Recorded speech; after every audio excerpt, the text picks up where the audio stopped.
Welcome back, everyone. So I thought I would do I haven't done a lot of content these days because I've been very busy. I'm running a small business. I work a full-time job, and I'm working with my fiance to plan a wedding next month. So I've been feverishly working on other stuff. I haven't really made a lot of YouTube content. The last project I think we featured on my channel was the Tandy 2500 XL2. Which we'll get into that in a minute. So I thought we would do a couple of things in this video. We're going to take a look at everything that's in my collection right now as of September 2025 and where it is as far as restoration efforts and condition. So I figure we'll start up here in the master bedroom. This is my work desk for my small business. Well, one of two places where I handle customer intake requests and do general accounting stuff. My primary machine is this M4 MacBook Pro. I never made a video on this. I bought it right around the time the 14-inch Pro M4 came out, and it's hooked up to this beautiful curved monitor. And I never made a video on this because I didn't really feel it was necessary. But this machine gets a lot of use up here. I should have just bought another Mac Mini because it's never left my desk. It's kind of a dumb thing to do. But anyway, we'll start off with my very first computer, the Tandy 1000HX. This computer I have owned. I am the original owner. No joke. I am the original owner. My father, actually it wasn't my dad my parents bought it, let's be honest, but my father, I think, was the one who initiated the purchase according to the sales receipt. But yes, I am the original owner of this Tandy 1000, and it will never leave my possession as long as I'm alive. That is a promise. I have fully restored this machine. I've replaced the caps in the monitor, the system unit, the external floppy drive, and the printer. Now, I will be completely honest with you guys. The only original component here is the system unit itself. The monitor is a replacement for the original CM5 that we bought back in 1990. And the CM5 died many years ago, long before I had ever considered getting into repairing monitors. And I ended up getting a sweet deal on this CM11 that I found locally, one state away, and I think I paid $50 for it in 2019 or 2020. Honest to God. Today it's worth multitudes more than that. In fact, it was worth more than that when I bought it. But here it is in its original form. This is a homemade stand. I made this out of solid oak because I couldn't find an original Tandy monitor stand. So I made this out of oak. I think I did a nice job. We never bought a stand for this machine. It was sitting on basically a multi-shelf wall unit. The monitor was on one shelf, the system was on another. We never really had a proper desk when we bought this, when it was new. Never bought a printer, never bought a mouse, external drive, nothing. We just had the bare system and the monitor, and that was all my parents could afford back then. And so, as you can see right now, it's September 7th, 2025, 4 p.m., So it's got the real-time clock mod. It's got the 3-in-1 mod. It's got the NEC V20 mod. I've been putting a lot of work into this machine to make it better than it ever was before. And I think I've really succeeded. I've added the floppy drive, the 5.25-inch drive. I added an original Tandy mouse. And because this has the 3-in-1 card, it has a proper 9-pin serial port in the back. I even added this Tandy DMP-133 printer, which has been fully restored. So this is the pride of my collection. This will never go away unless, a disaster occurs or whatever. I put so much work into this machine to preserve it and to keep it and to improve it. I could never let it go. And that brings us to this Macintosh LC3. Now, I have owned this LC3 since around 2017, possibly earlier. I genuinely do not remember what year I purchased it. But I bought it from its original owner, and it was the same person who sold me my G3 iMac. And that person was once a director of technology for a school district somewhere in Massachusetts. So it was purchased originally through the discount program. From what he told me, they had a staff discount. They could buy whatever they wanted from their Apple vendor or their Apple rep. And that's how he got a pretty decent deal on it. This system also came with a full multimedia kit, which includes the Apple 300 CD or CD300, and it also included a set of speakers, which I still have them. I don't display them because they're so bulky. So this machine again has been fully serviced, recapped display, recapped power supply, and logic board. So I can reliably assure that this thing will start up without any drama. The hard disk drive is not original. So I have found that the original quantum drives that Apple used are prone to stiction problems where the rubber bumpers inside the drive, they turn to a tar-like substance, and the head stack assembly sticks to that tar. Barring that, they're very reliable drives. I mean, I am not one to put SCSI to SD adapters in my machines. I will go to the ends of the earth and back and do whatever I can to ensure that a machine that's sold new with a physical hard drive, a spinning platter mechanical drive, maintains that status while it's in my collection. Now, if I ever sell a machine and somebody decides they don't trust hard drives, that's fine. I personally will. One of the biggest pet peeves of mine is just automatically writing off hard drives and putting in solid state solutions. Now, there's one exception to that, and it's this Tandy right here. So the Tandy 1000HX does not have any provisions for a hard disk drive. Radio Shack did that on purpose to keep the cost down, and also so that it wouldn't cannibalize the sales of more expensive machines. So this machine has the 3-in-1 adapter or card, which includes, amongst other things, a solid state solution. It uses a CF card, which is accessible from the back, and that becomes your hard drive. And I'm okay with that, because that improves upon its original intent. Okay. Now, this machine shipped from the factory with a spinning hard disk drive, and that is how it will remain, as long as I own it. And I have learned to do hard drive repairs, and I've been pretty good at it. So that is why this still has a hard drive and not a SCSI to SD adapter. And it never will. When that day comes, I will sell it. That's how adamant I am about it. Moving on. So this machine right here, it is actually in need of repair, and we're going to repair it right now. It's not really a major repair. It's more of an upkeep item. I just picked these up from Batteries Plus. The clock battery is dead. The CMOS battery is completely dead on this machine. I replaced it when I bought the machine. And if I'm not mistaken, the battery I installed wasn't even brand new. It was one that I pulled from a machine that we were throwing out at work, but it was relatively new at the time. So why don't we go ahead and take a look at how easy it is to repair the LC3 and its brethren, the LC, the LC2, and the Performa 400. So we're going to just take the monitor, we're going to put it aside, I'm going to stick it on this chair right here.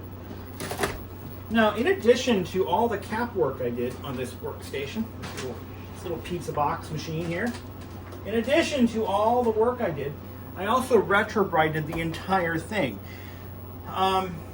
That's the monitor, printer, keyboard, mouse, system unit, everything was retrobrighted. I did this almost 10 years ago, and look at it, still looks brand new.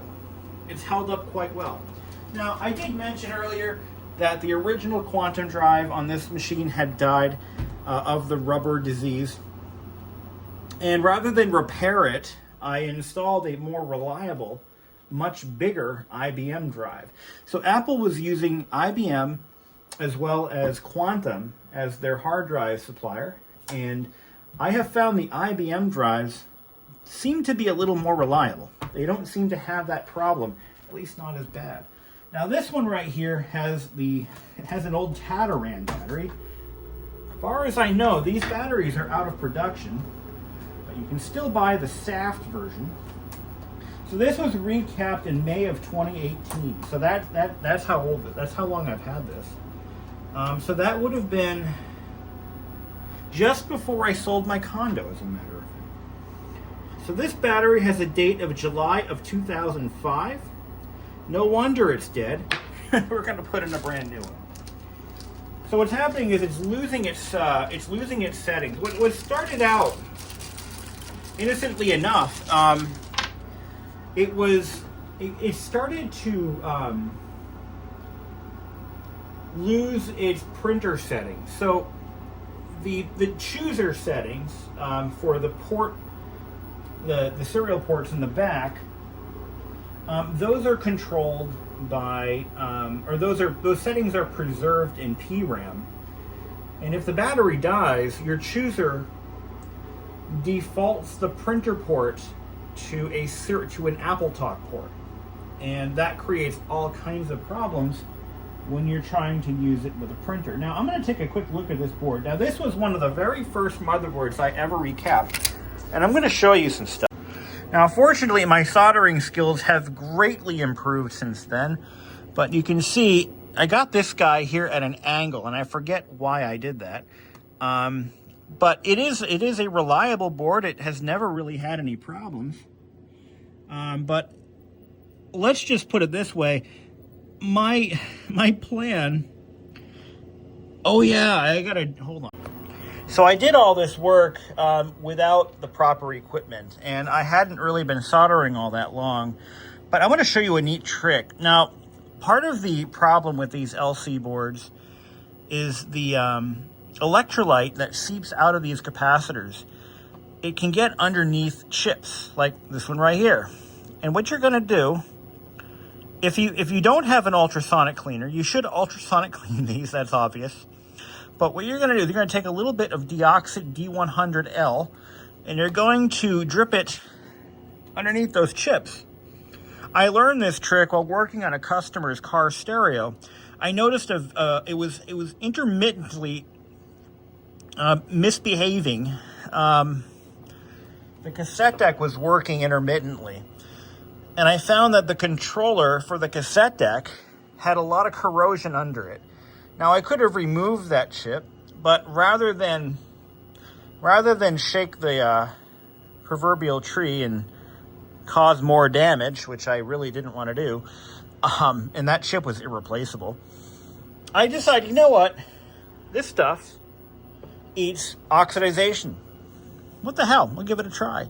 I drilled a little bit of it under the chip, and sure enough, it cleared the problem up immediately. Never came back. So that's what we're going to do. We're going to take some deoxit D100. I have an ultrasonic cleaner. I could try to ultrasonic this board, but I'm not going to do that. But this D100 helps to neutralize that acid that's in there. This board was cleaned with hot water and soap. So, I mean, it's not like I didn't clean the board, but every cap has been replaced. And there was that one cap that I did not... so Apple has mismarked these boards. One of these caps is actually in backwards, but they were built that way from the factory. Now, why I have this one here at an angle, I don't remember why. But it was because I think I ruined a trace, and I had to do something. So, anyway, let's pop in that new battery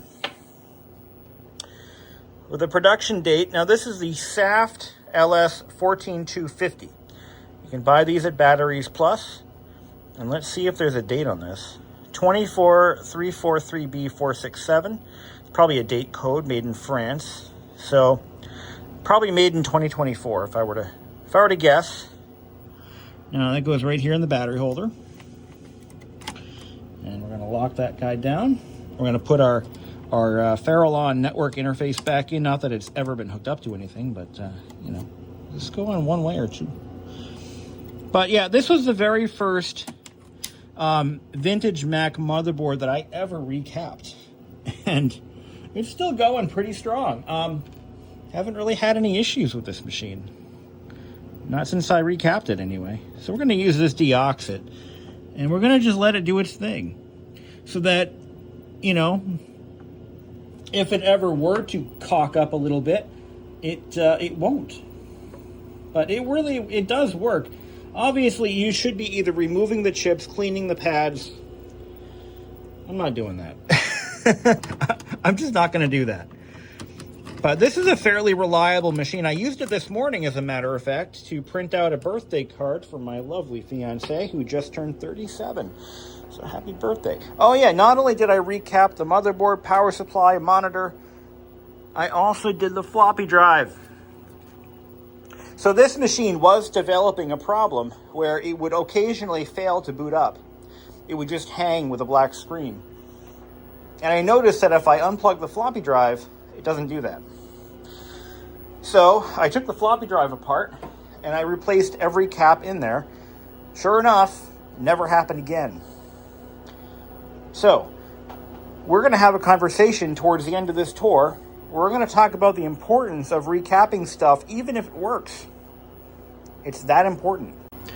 So what I can tell you is the original power supply in this machine died due to cap failure. Then I put in a second power supply that was from my parts bin, and it also died from capacitor failure. So I did recap both of them, and I have a hot spare. They were so bad, though. There was electrolyte leaking all over everything in those. So if you own one of these and you haven't addressed that yet, sooner the better. Let's fire it up. Now what I'm going to do is, before I move on to my next machine, we're going to set up all the PRAM related settings. But it's interesting that battery is that old. I think I bought those in bulk back when I was still supporting iMacs at my current job. I've been there for 19 years, so I've been there quite some time. And I bought a bunch of them in bulk, and we never used them. So they were old stock. To put it one way. So let's go ahead and set our date and time. I think we can shut this guy off. This guy, so while that's booting up, the Tandy has a few other, it has the real-time clock mod, which gives it a battery backed up clock, which the 1000HX never had from the factory. It was an installable upgrade. And a gentleman from Australia actually started making these because there just aren't that many out in the wild. But it's nice to see that with a fresh battery, it does keep perfect time. So I'm happy to see that. Okay, we should be booted up by now. There we are. Let's go into admin mode. I put at ease on this machine because... well, all right, let's talk about the LC for a second and what it means to me. So I grew up in the 90s, and in the 90s, middle schools across America and elementary schools and some high schools were loaded with these machines. These were the computers that Gen X and early millennials grew up on. And as a result of that, there's a lot of nostalgia for these machines, and myself included. So I wanted to have one that was in perfect condition and well cared for. Yeah, see, look at that. It defaults to telephone or, Apple Talk. So we're going to turn Apple Talk off on the printer port, and we are going to set our date and time. So that'll be... now, I thought the background also was part of that, but I could be wrong. Is it under General Controls? I think it is. Yeah, there it is. So it set itself to 12:38 p.m. That's pretty arbitrary. It is actually going to be 4:20. So 4:20, 4:20 p.m. There we go. And the date should be 8/9/7. I don't think it supports 4-digit year, but we're going to put 25.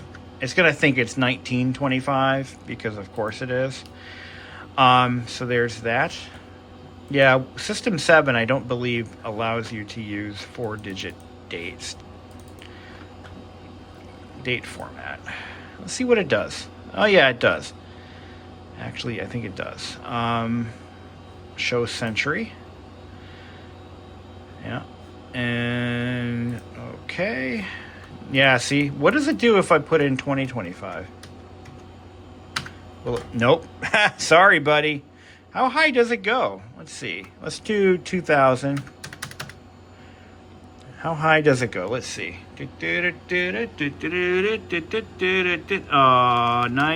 up to 2019, baby.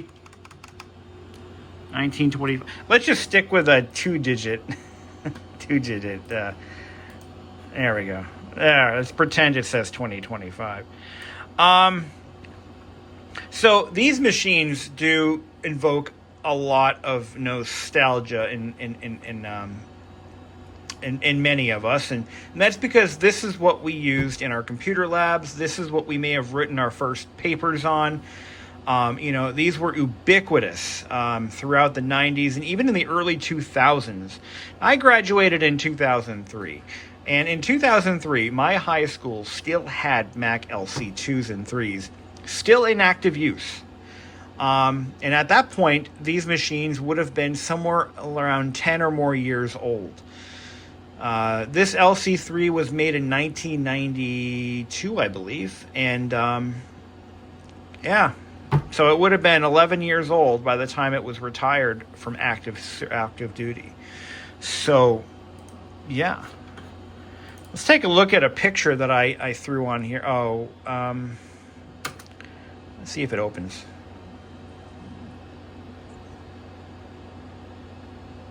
No, yeah, there it is. This is a picture that I took and uploaded with a floppy drive. But look at how sharp that monitor is. For 1992, that is incredible. Look at how awesome that was taken with an iPhone. Moved onto a floppy disk in, I believe I used the PICT format, and actually, let's find out. Where's the get info on this? Click on that once. There we go. What is the extension on that?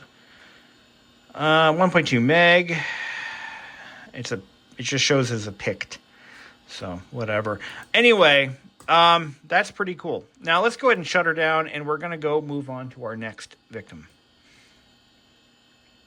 But overall, this is one of my favorite machines.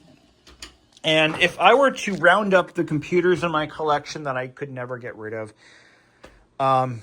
behind the Tandy 1000 would be this guy right here. Our next victim is actually in its storage case.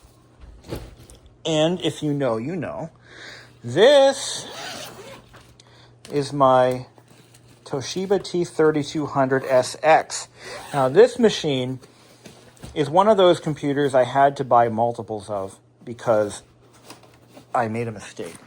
So, I know I preach recapping everything in the collection because, I mean, obviously, every computer that I have, let me just be honest with you guys, every computer in my collection has had capacitor issues. Without exception, every single machine in my collection is old enough to where I have had intermittent or constant issues due to capacitor failure, leakage, and just plain being out of tolerance. This is no exception. So I had to find a place to set this down. So this Toshiba T3200SX is actually, I'd say it's rare, but now that I have it saved in my eBay search list, they're not as rare as I thought. This represents my very first portable computer. This isn't the actual exact, well, it's the same model, but this isn't the original one I had as a kid. But when I was, I think about 12 or 13 years old, I wanted a decent computer. I mean, all I had was a 286 IBM PS2 Model 30. And I found a local shop that had these for sale. They were originally owned by an insurance company, and I believe it was Aetna Life and Casualty. Anyway, I convinced my parents to buy me one. And it's not a laptop. This is actually a genre of computer that kind of disappeared in the mid-90s. And they resurged in popularity as gamer laptops or portables in the mid-2010s. So it was a genre of computer that lost, it completely went away as battery-powered laptops became popular, only to resurge or reappear as high-powered gaming laptops. And again, so I could go to Best Buy right now and buy something that is basically in the same class, a portable desktop or a luggable, but obviously way more powerful. Now, when these came out, they were intended to be essentially desktop replacements. They have expansion slots. They have external connectors for keyboards, mice, and displays. Now, they didn't have internal pointing devices yet. This machine was made in 1989, and in its day, this was quite a powerhouse. It had 1 megabyte of RAM, and it was an Intel 386 16 megahertz processor. The gas plasma display is very easy on the eyes, but boy, is it heavy.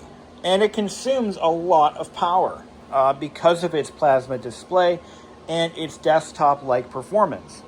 There was even the ability to add an external floppy drive.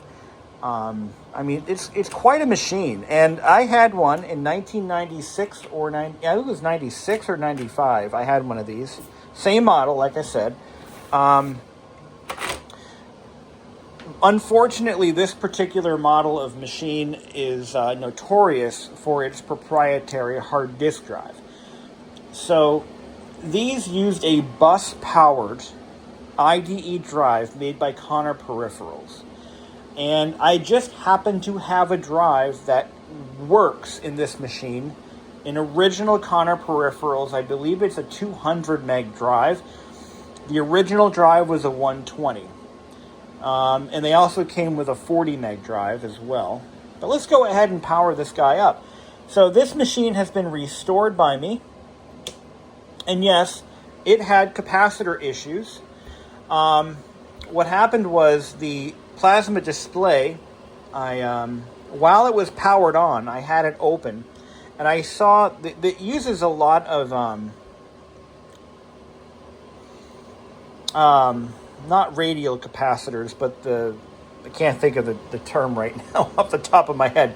I keep thinking linear, but no, the capacitors that are on this display's main board are, the leads are on the ends. Axial, thank you. It's an axial capacitor.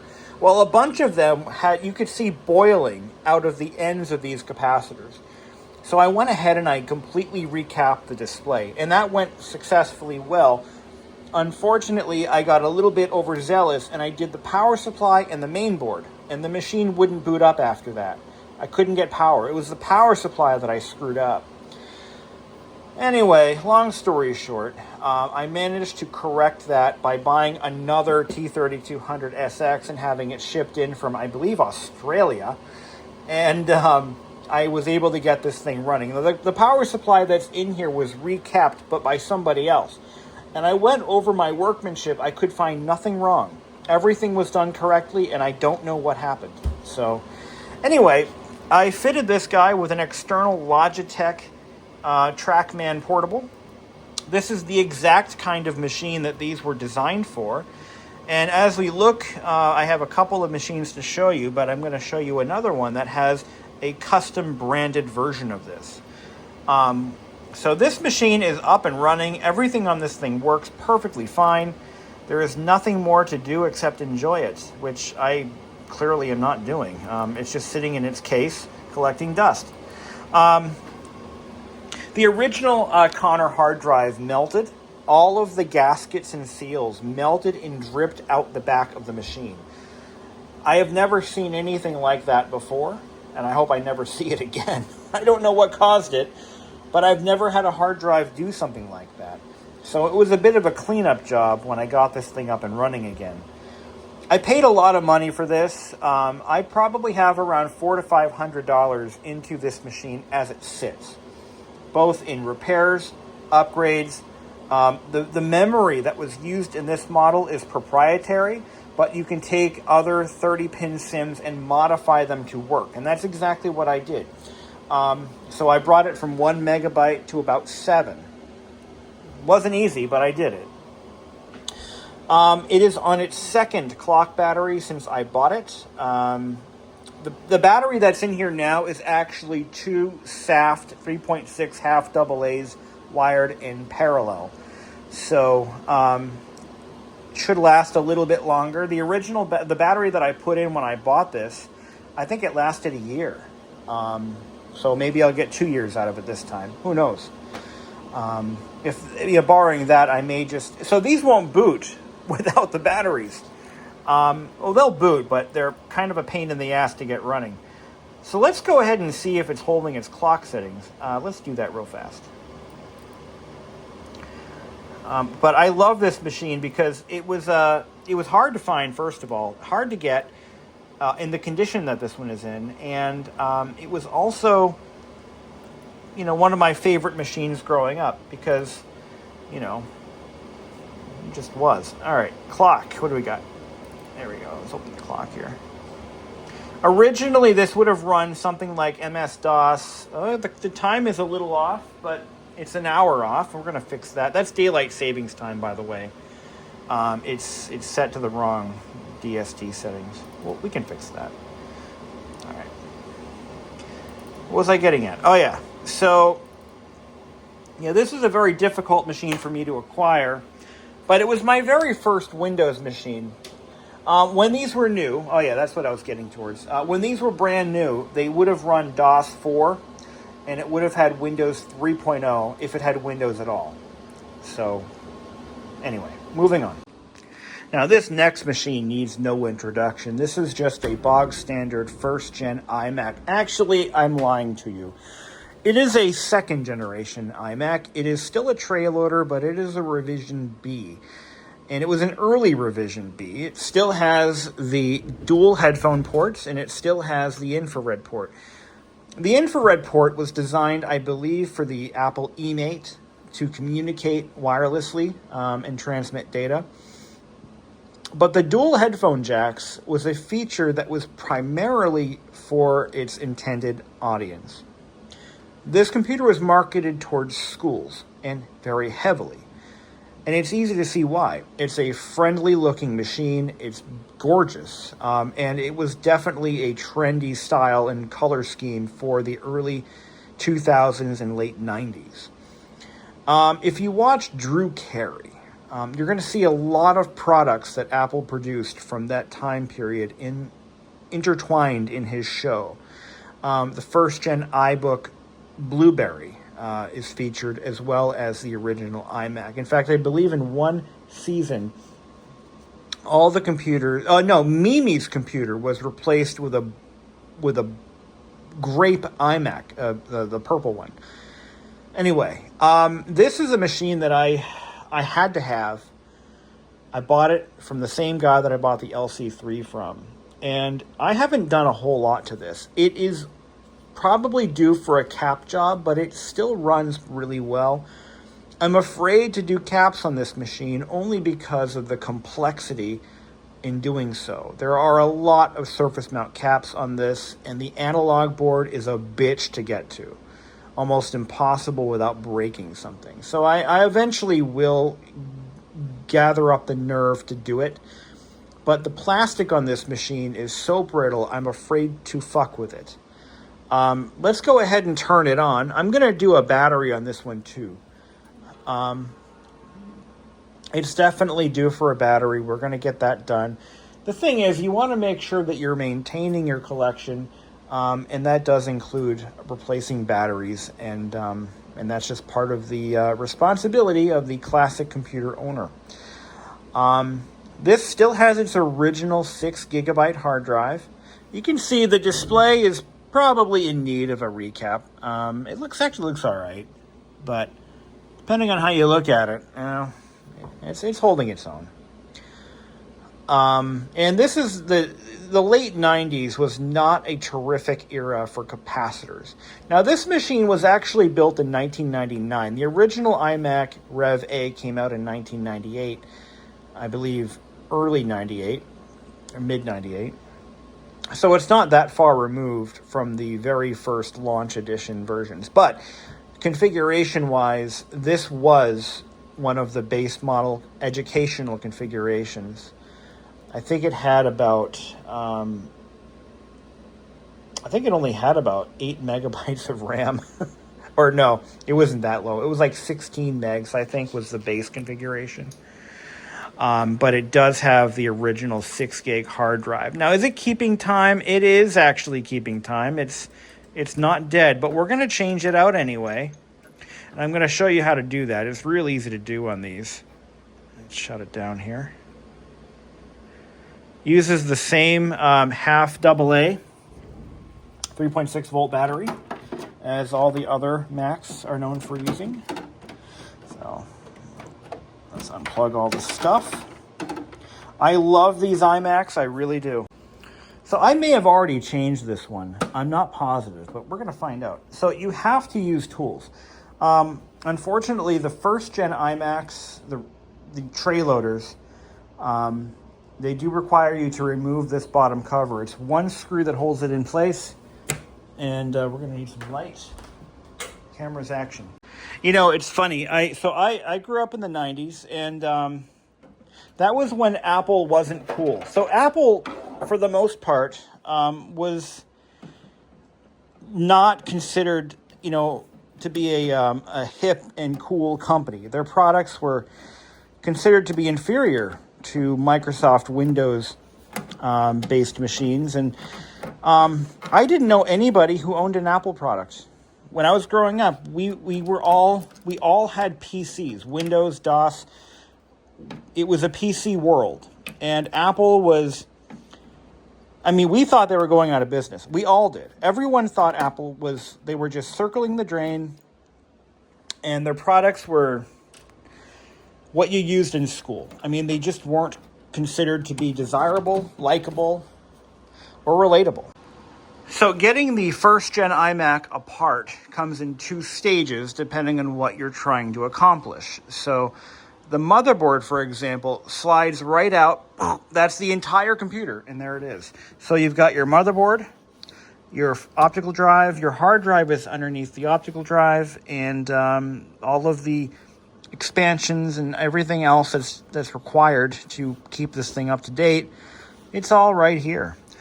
The analog board is buried in the chassis.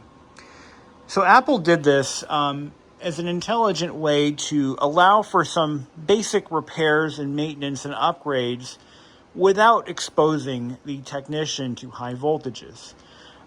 Effectively, what we have here is a PowerBook that has been custom molded to fit this shape. That's a PowerBook optical drive. PowerBook motherboard. Not literally, but similar to those. This battery has been changed, and I don't know how long ago it was done, but it was done.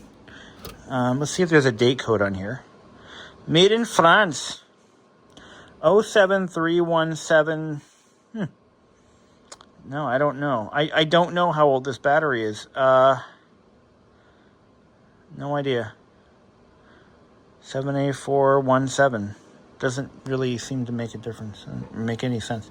But we're going to put this brand new one in there. Yeah, so we'll change that. The battery is still good. but I'm not going to take any chances. I don't want to have a 20-year-old battery in there. That's my point. That's my whole MO here. So a capacitor job on this thing would be kind of a bear because, I mean, yeah, you can do the logic board pretty... Oh, yeah, the battery clips are broken. Are they? Or they just aren't there? Huh. Really? No, I guess not. Well, whatever. I'm not too worried about it. It's not going anywhere. So, what was I saying? Yeah, so all these surface mount caps, they're easy to do, but there's a lot of them. There's a lot more underneath. There's a lot more than meets the eye. But I'm going to do a quick little inspection here. I don't see any oozing or leakage. Right on. So there's that. Optical drive has a manufacture date of January 1999. So yeah, this is a newer production of the probably towards the end of the very first gen. The revision Bs and the revision Cs were different machines. The revision C, they lost the additional headphone jack. Now I didn't really talk about why we have two headphone jacks. All I said was it was made for educational markets. So it was designed to be used in a classroom setting where two students were using the same machine. Kind of a sign of the times. You just don't see that anymore. So two students could be using a piece of software that was educational. And they could both hear the sound from that. That's the intention. That is why it's there. Now, I've worked in the educational side of the computer and IT support field for almost my entire life. And a lot of this earlier stuff was designed for collaboration, and that's why we have that. So, kind of harkens back to the listening stations that we had as kids. But what's also unique about the first gen iMac is it is actively cooled by this rather large fan. And I also like the fact that Apple designed this fan so that it could be easily removed without tearing into the analog side of this workstation. So the power supply and analog board are all in the same board, I believe, and it's all buried up in here. Really not fun to get to.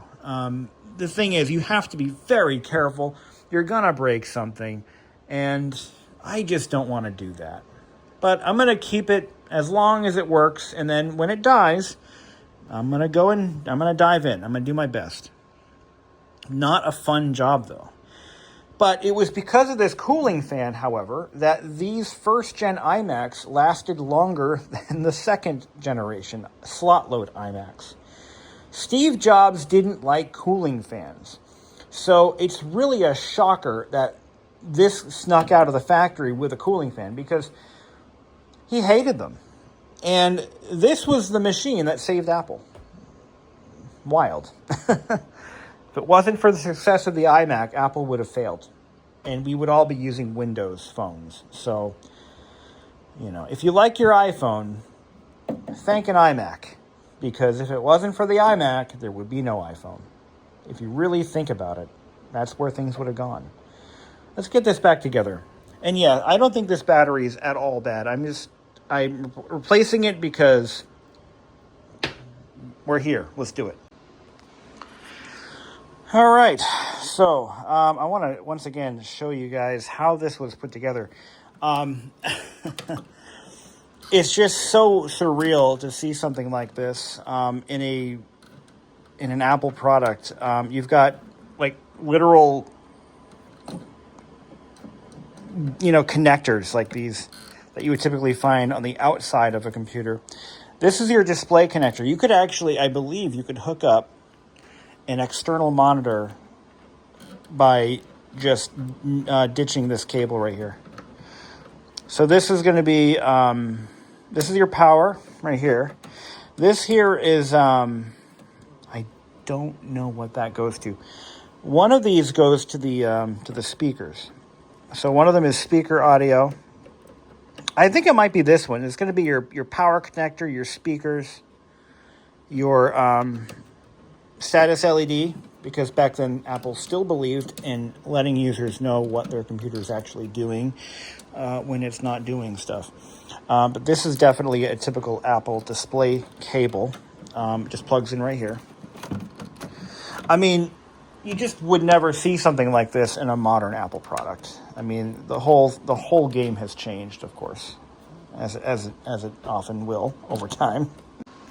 So anyway, there are some grab handles on these, and this is, of course, your monitor or display elevation stand.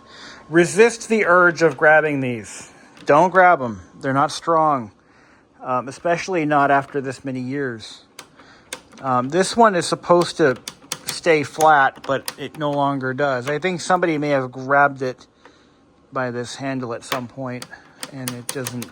That's pretty typical. A lot of times these doors are missing, and these get broken off. So finding an original iMac with all that stuff intact just isn't as easy as it once was. There's also a grab handle on the top. Don't grab that. Don't hold the machine's weight with that handle because the plastic is very brittle. Not as strong as it once was. Let's fire it up again, and we're going to set the date and time. So this machine, I've added this iMac Super Disk. This had to be recapped due to cap leakage. Notice a pattern here, guys? Yeah, it's a real problem. It really is. So, yeah, you got to take care of your stuff. I mean, this hardware was never meant to last 30 years. I mean, these computers were built and designed to last 5 to 10 years at the most, and that is it. And I have machines in my collection that are 40 years old or more. And to keep stuff around that long, you have to address things like capacitors and batteries and aging plastics. One of the great things about being a collector today is that we have resources now that we didn't have 20 years ago, 25 years ago, 30 years ago, when people started appreciating obsolete computer hardware. We have companies like MacEffects that are reproducing common failure items on vintage Apple hardware. For example, the slot load version of the iMac is known for the bezel completely disintegrating. That's the plastic that's behind this decorative bezel here. It's the structural component of the analog side of the iMac. And there is a company called MacEffects that has reproduced that particular component, which is one of the reasons so many slot loader iMacs are unrepairable, because that component, that plastic that Apple used back in the day, as it aged, it turned into the most brittle substance known to mankind. It might as well be made out of crackers. Saltines, to be specific. So it looks like the date and time have remained. Yeah, they actually did not change. So it still had enough charge in its capacitors to keep the clock alive, which is kind of cool. Current time is now 5:04 p.m. Now, the iMac, I do believe, it is Y2K compliant well into the 2020s. So, yay, iMac.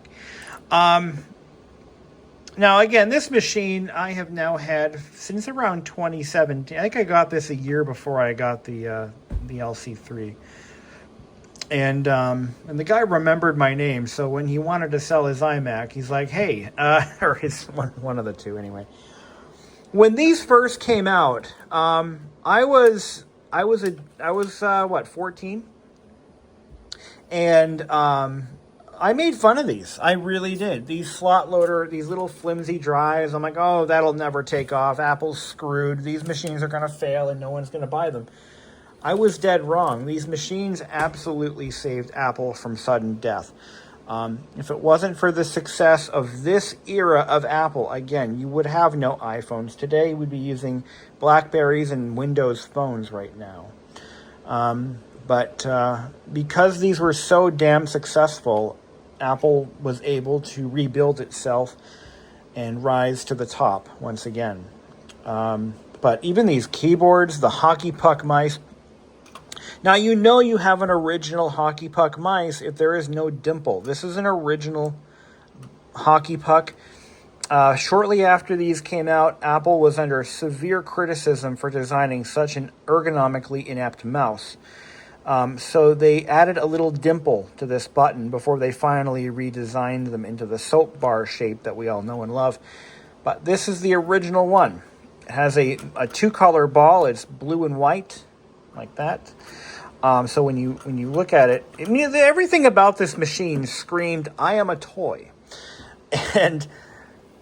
But it was also a very functional, a very well-equipped machine for the money. I mean, I think these sold new for around $1,500, which was ungodly cheap at the time. It was still more money than a PC, but it was also a better built machine, if ergonomically less effective. Like this keyboard, I mean, not great. Not great, not fun to type on, but it's functional, you know. Definitely for its time, it was considered to be quite flimsy, but also very stylish. Everything about this machine is stylish. It was a new era in computer design, industrial design, and it was certainly a turning point for Apple. They created a machine that just screams, "Play with me."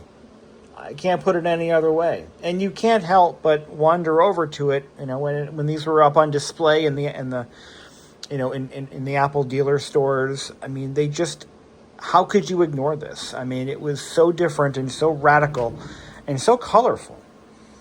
But the original iMac came in Bondi blue, which is what this one is, and it wasn't until a little bit later that they came out with the multicolored. They had blueberry, tangerine, lime, grape,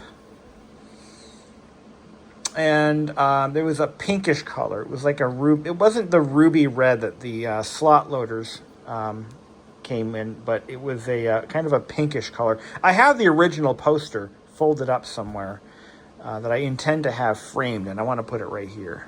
But I was given permission from the future missus to do so, so we'll be looking at that later on.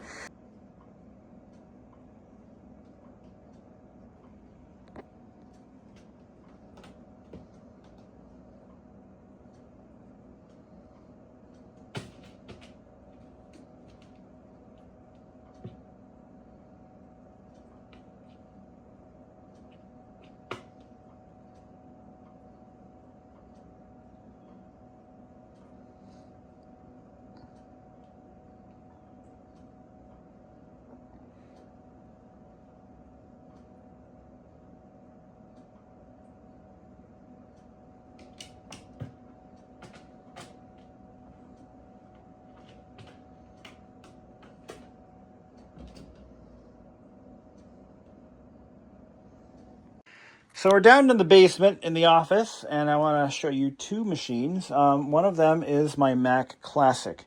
Now, this is a machine that is now in need of repair. This was my second vintage Apple motherboard recap job, and this machine boots up. It runs great. There's one problem.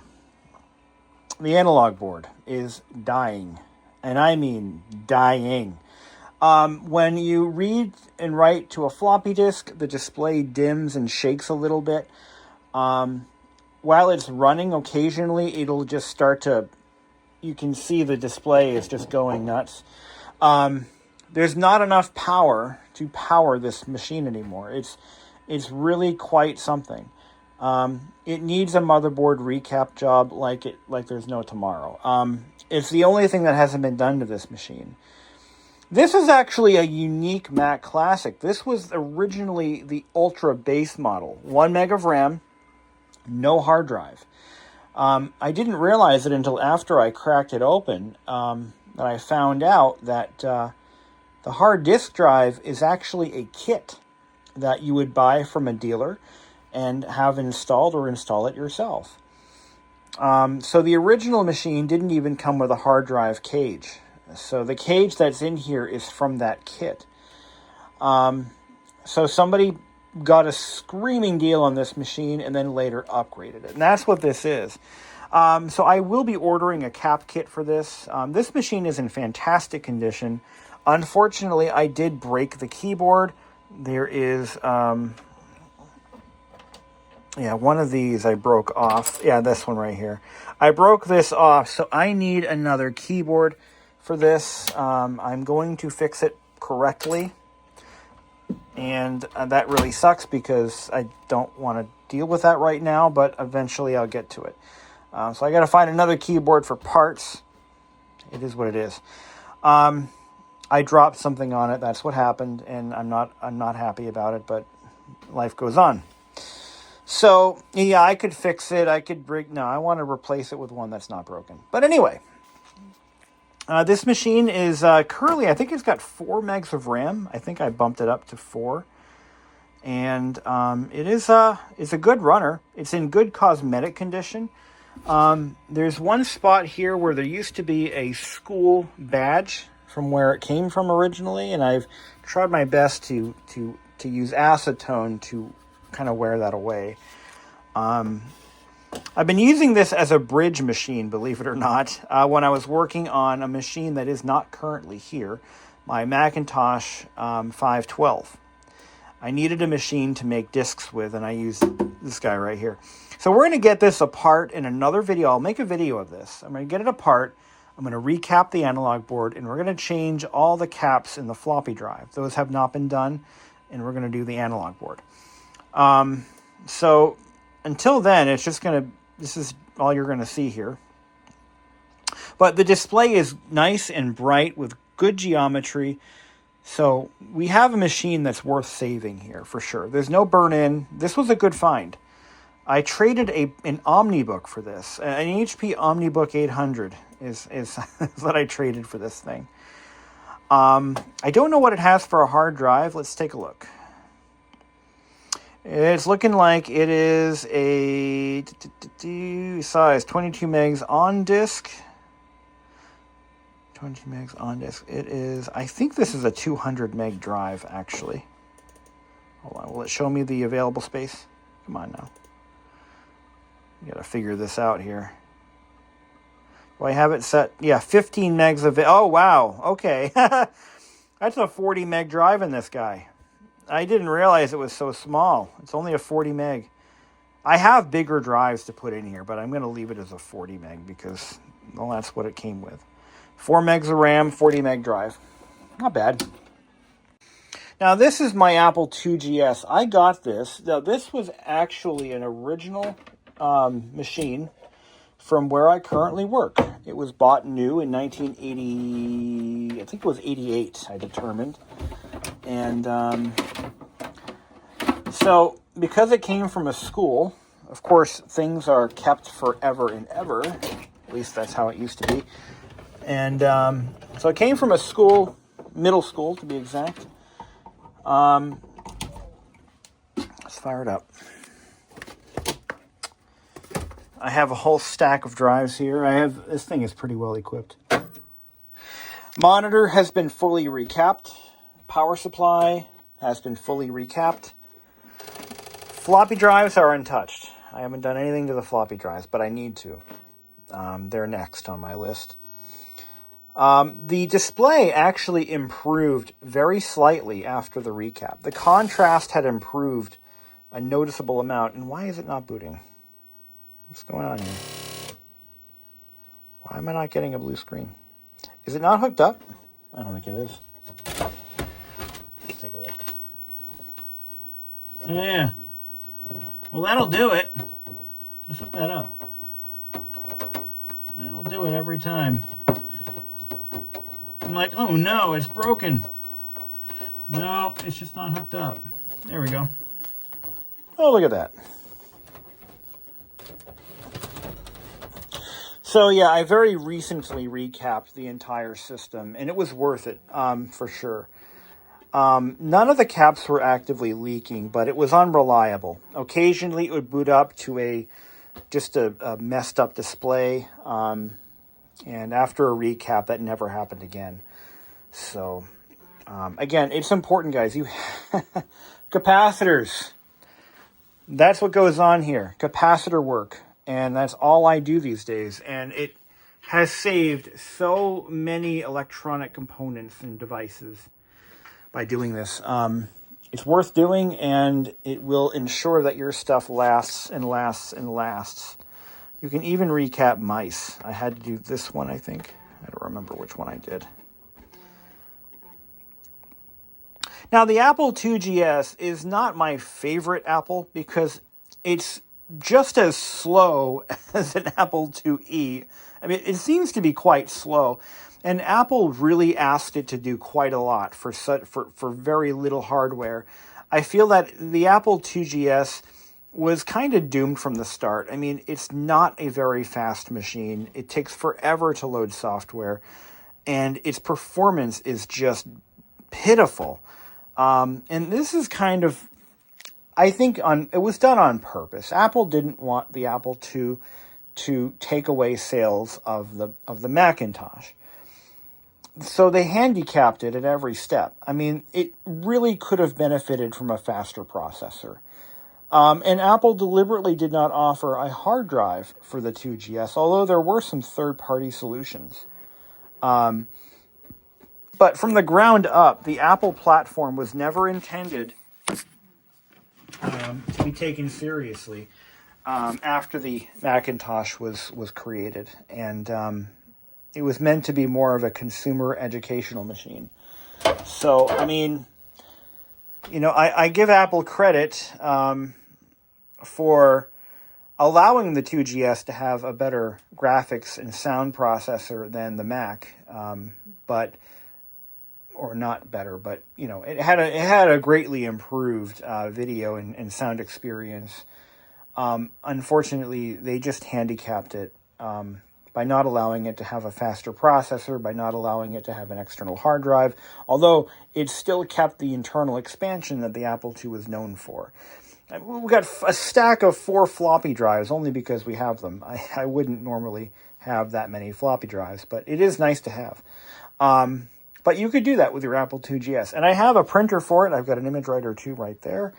But that's my Apple II.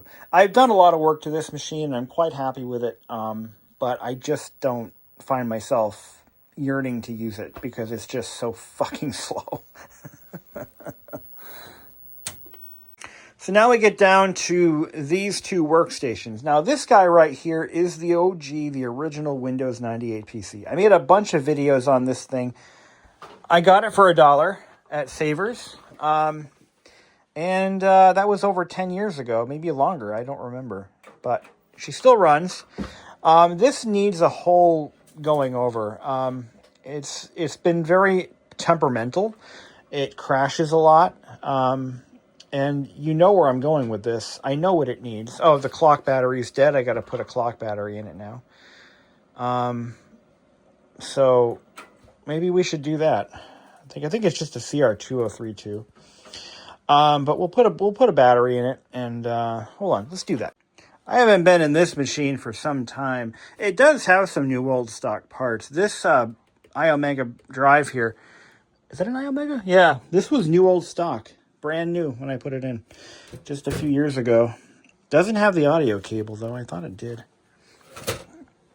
So what do we got here? Yep, CR2032. I'll pop that out, pop in a new one. But yeah, this machine is going to need some cap work. I know that for a fact. It's got an Asus motherboard. I didn't realize it was a good one. I don't see any evidence of leakage, so that's a good thing.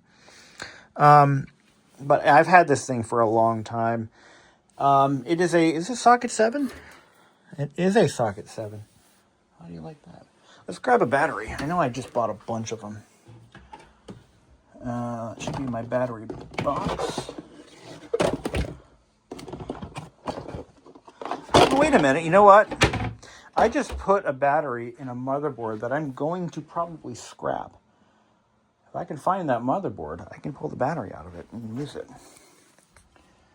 Is this one up here? It is this one right here. Yep. I just put a new battery in this. All right, so confession time. The next computer that we look at right here almost became a Socket 7 machine. I bought this motherboard expecting to drop it in there and make it happy, and this board turned out to be a dud. I'm a little surprised by that, as a matter of fact. I did not expect it to be so bad, but I have been duped. It's a bad board. No matter what I do, it will not run Windows 95. I'm getting VXT errors. I'm getting random errors that I've never seen before in my life. Nice new battery there. I'm getting all kinds of problems with it, and I decided to just abandon it because, yeah, what am I going to do?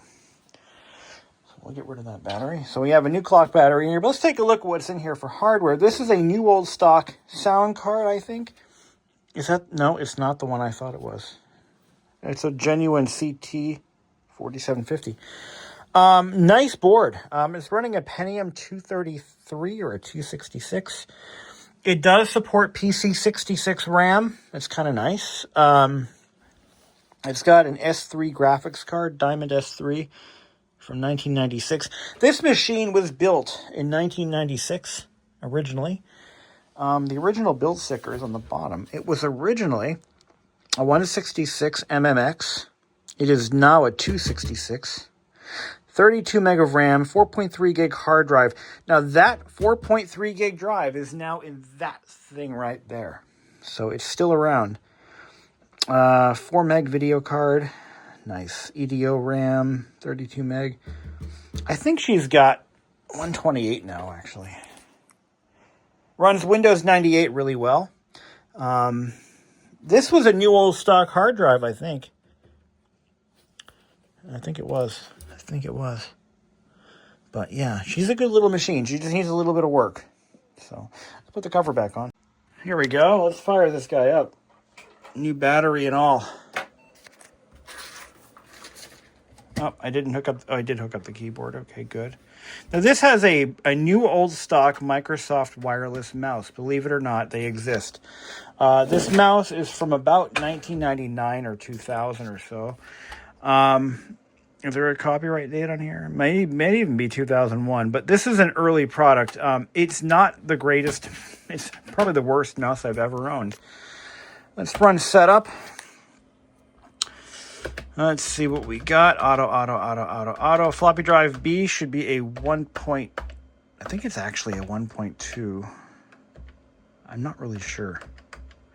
It's got 100 megs of RAM. Not bad. We'll set the date and time in Windows. It's much easier. Nah, well, what the hell? What is it? September 7th, 2025. Time is... What is the time? I'm trying to get my screen to wake up so I can see what the time is.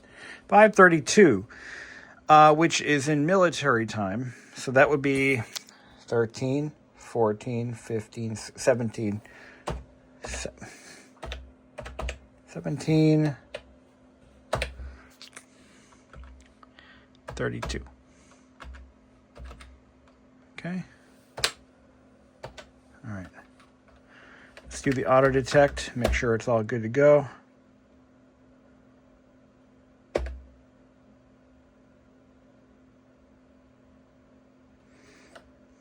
Oh, this does have a zip drive as well. Zip 100. No, it's a zip 250, I think.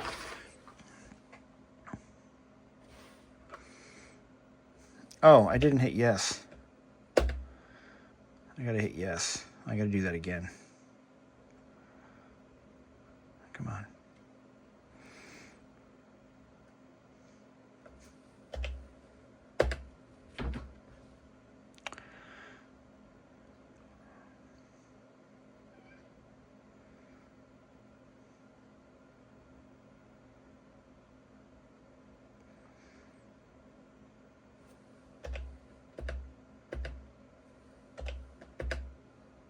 we go.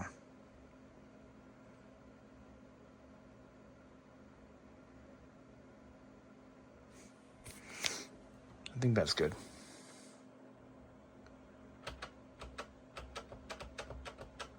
Save and exit. Have a nice new battery in there. Now, the battery I put in lasted a long time, but it's a cheap battery. Oh, it's a 200. It's a Pentium 200 now. Okay. CR2032. This is a generic Chinese battery. Definitely not good. Not a good pick. But it is my de facto Windows 98 machine because sometimes you just need a Windows 98 machine in the house and you never know when you're going to need one. So I got one, and this is it. This keyboard is a new old stock Keytronic. It's badged as an iTox. I've never heard of the company, but it is an iTox. The speakers are also they're also new old stock. Oh, my mouse is not hooked up. Well, that's a problem. All right. So we have a mouse now. I don't like this mouse because it's inaccurate and it skips out all the time. Really a poor decision to put this on there. I'm going to probably put an old Mitsumi mouse back on here. September 7th, 7:37 is correct. Eastern time. Okay. So yeah, new battery, new outlook on life. I'm going to have to probably rebuild this machine or do some hardware maintenance like capacitors because it has been acting up overall. Never register. I don't want to register that. Are you kidding me? But yeah, I've had this thing for a long time. I think it was, it's over 10 years at least, maybe 15, maybe as long as 15 years I've had this thing. And I've done a lot of different hardware upgrades and changes over those years. Probably one of the longest I've owned a computer in my life is actually this pile of crap. So anyway, that's the Windows 98 PC. She's a good runner overall, but probably going to need some maintenance. And oh, those LabTech speakers also got new in box. And yeah, all right, moving on. Now, this is probably one of my latest builds. This is a tribute build. It's a 46DX2 66 running a first-generation 46 motherboard dating back to 1990. She's a beast. It's got a King's Pow Baby AT case, 1.2 meg floppy. Actually, that might be a 360K floppy. With a CTX color monitor. I have recapped the monitor, the speakers, floppy drive, CD-ROM drive, and the internal expansion boards, but the power supply has not been touched. Yeah, but the monitor, it definitely needed a cap job because it would occasionally randomly shift color depth, the colors were all over the place. After a recap, it's become more stable. The contrast has improved. The geometry improved. It was definitely well worth doing. I'm going to preach caps until the day I die. You really need to be paying attention to your capacitors because, this equipment is not, it is well beyond its planned lifespan. Capacitors typically last, or they're designed to last, whether they're designed to or not, but they typically are going to last around 20 years or less. Anything over that is,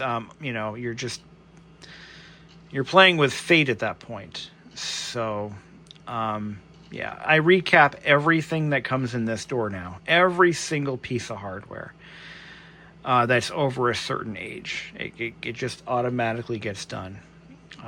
It's just not worth having issues down the road. So this machine, again, I tried upgrading this to a Socket 7 Pentium 166. This board has, I believe, 64 megs of RAM on it, somewhere around there. This is an ATC 1000 board. I forget who makes these, but this board turned out to be a lemon, and I can't do anything with it. So I'm a little disappointed about that, but life goes on. So yeah, this is a tribute build to a computer I had access to extensively as a kid. It was my cousin's computer back then, and I really liked that machine. I learned quite a bit on it, and I wanted to rebuild it. I wanted to build a machine just like it. So that's what I came up with. Same motherboard, same monitor, same keyboard, same mouse, same case. Their computer was an AMD. It was an AMD 40 megahertz 46 class processor. I think they had a Creative Lab CD-ROM drive at one point, but yeah, basically same machine. And this one, I just got finished restoring back to what I originally envisioned. I went through 2 motherboards in this in the meantime. I was going to put in a VL bus board, a little bit newer board than what's in here now, but that one turned out to be not really any better. If anything, it was worse. So I put back the original board that I had here. So runs Windows 3.1. And you'll notice the case badging is all reproduced. This is a fictitious generic PC brand. So if you're not familiar with the computer market of the 90s and 80s and 90s and to an extent early 2000s, if you wanted to buy a computer and you wanted to buy something that could be upgraded later on, you wanted something that was built with relatively generic parts so that, future expandability was not an issue. You would go to your local corner computer store just as and these were everywhere. These little computer shops were all over America and all over the world. And you'd walk into a computer store, you talk to a salesman, you tell him what you want, and he would give you several options that they could build in-house, and they would select a case, a motherboard, a chip, RAM, peripherals, everything you needed that would fit your budget. And so you would go to these shops and you would order exactly what you wanted, whatever would fit in your budget. And then later on down the road, you could start adding more memory. You could go as far as to completely gut the case and put in a new motherboard and a new hard drive, everything new. And that was the idea of these white box specials, is they were infinitely expandable, customizable, and they could be built to fit any budget or any need. But it wasn't until OEMs started giving a better value for the money, and the whole notion of being able to replace your motherboard with whatever you wanted became less and less of a priority when it came to selecting a computer for your home or your business or your school. I can tell you from my own perspective, I used to buy all the computers for my current employer from a white box computer builder that is in the city that I live in. And they would build every year, they would build us up to 70 machines to replace our aging equipment. And what ended up happening was, there was a time period where it became no longer profitable for these shops to remain in business.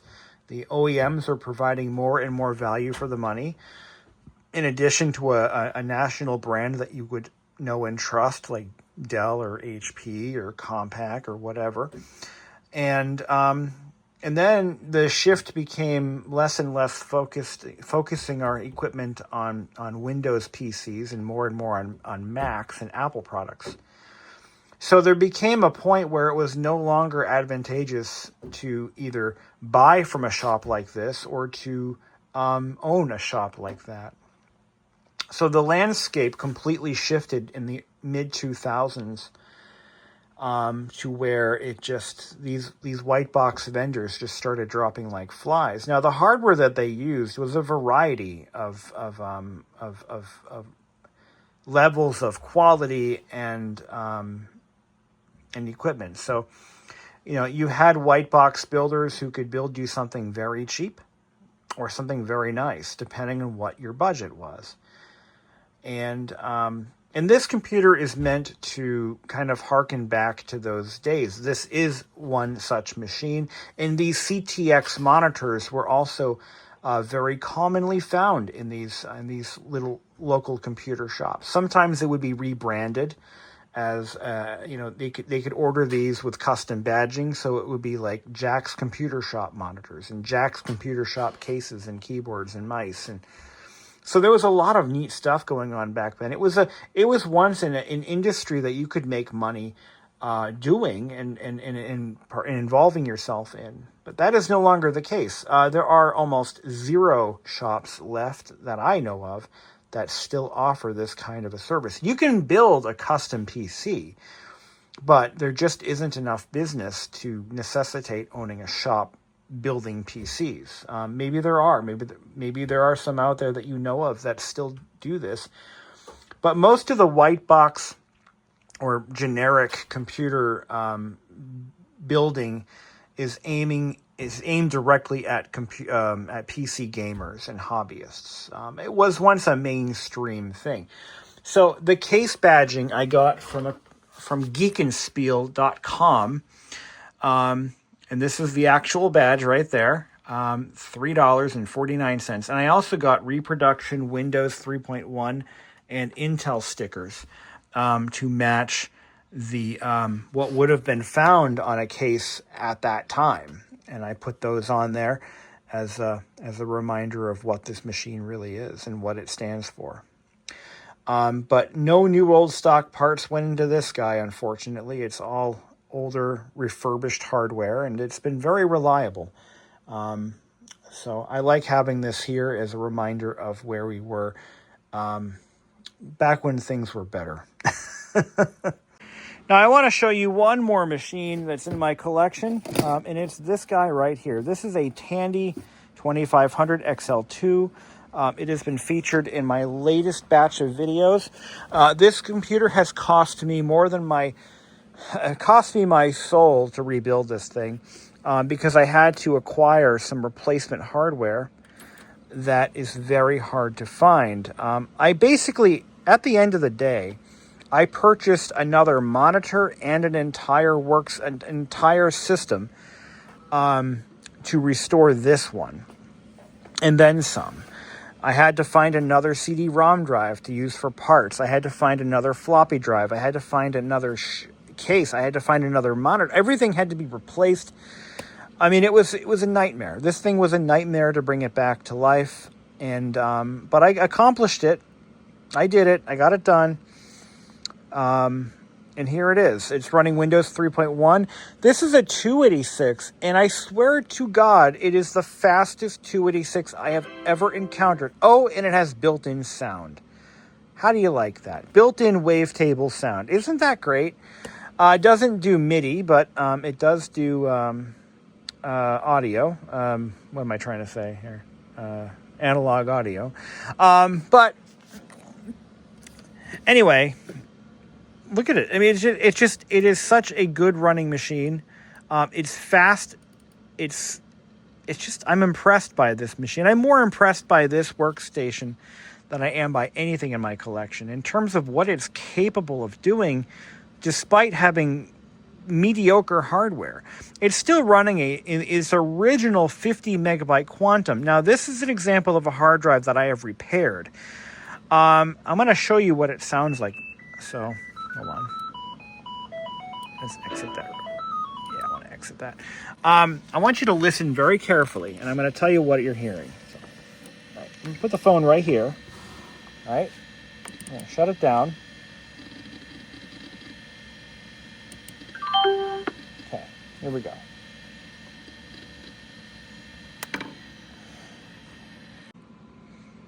Did you hear that clunk? Okay. That clunk is the sound of the head stack being sent to its park position. And it's bouncing off of a homemade rubber bumper. The original rubber bumper is what plagues all quantum hard drives from this time period. And what was happening was that head stack assembly would bump up against it and get stuck to it. So the next time you start it up, it would try to unpark itself, but it couldn't. I made a new bumper out of shrink tubing. Yes, that's performing surgery on a hard drive, which is not supposed to be something you can do in a basement, but I did it. And it's so far been very reliable. I've done a complete head scan or a complete surface scan of this drive multiple times, and there are no bad clusters. Everything on this drive is on the up and up. It is a 50 megabyte drive. It is tiny, but for the purposes of restoring this machine back to its original condition, it's what had to be done. Now, the floppy drive had been replaced. It's the same basic drive that was in here before, but it's not. This is the original floppy drive, and it has bad capacitors. Now, I've been harping on capacitors this whole time, and this is why. This floppy drive has electrolytic damage over here. Right along here. These surface mount caps are leaking. So I'm going to fix this. That's why I still have it. But I just wanted to show you guys what that looks like. Now, the drive that came in this machine, that one right there, is bus powered. The drive that's in here now, which has the same button shape, but it's a completely different drive. It is powered by a separate cable, like a normal floppy drive. So I had to acquire, there's an adapter made, I forget where I got it, Tandy, I think, that retrofits a modern floppy drive onto a Tandy bus, a Tandy 40-pin bus-powered drives. That is how I was able to get this up and running again. So I'm going to fix that drive at some point and put it back in, but I just wanted to talk about that for a sec. And that's all covered in a video that I made on this machine. We're going to shut it down one more time. Hear that? That boop. Just wanted to. So the CD-ROM drive is what makes this machine special, and it does work. It is an original Mitsumi drive. It is one of the first internal CD-ROM drives ever made, and I really, really, really wanted to salvage it, and I was able to do it by buying another drive, which combining the two gave me one working unit. Sometimes that's what it's all about. The monitor has been fully recapped and readjusted. I did it by eye, not with any instrumentation. So this thing should be good to go for many, many years. This thing will be good to go for many years. You know what? You guys drive a hard bargain. I'm going to give you one more bonus machine, and it's going to be this G3. Since it's sitting right there, I can't not do it.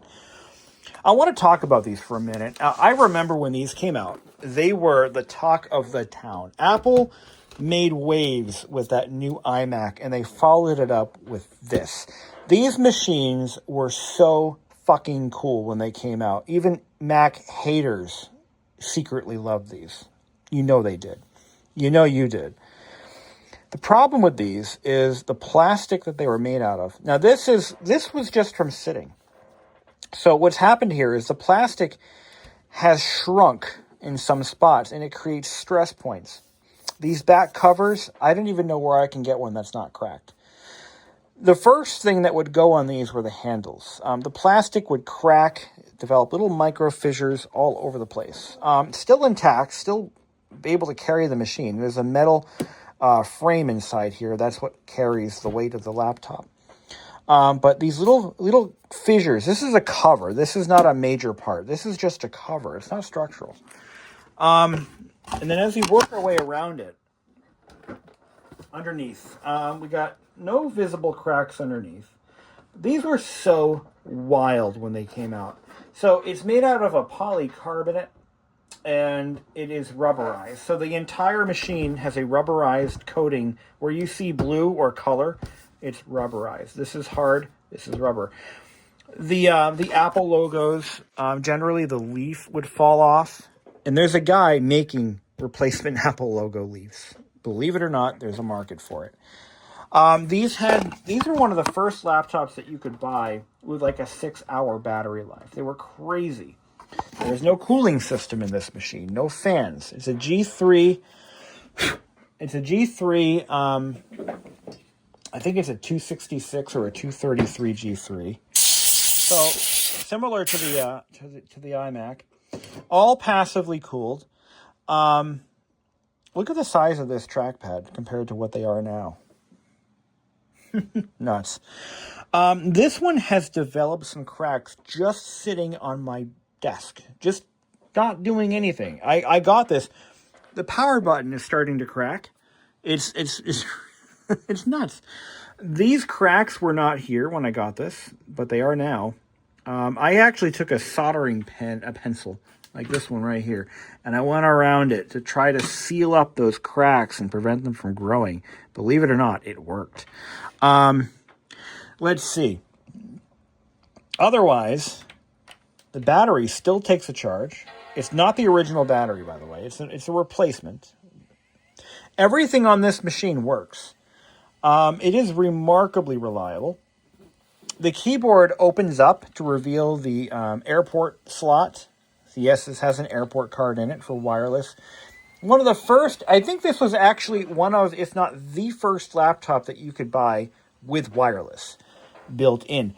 It was very early on in those days. Not even the iMac had wireless at that point. This one was made in about 1999 or 2000. Maybe 19, I think it's closer to 1999. Hold on, let's take a look. I think the production date is written underneath here. So we'll open it up. There's a little lock.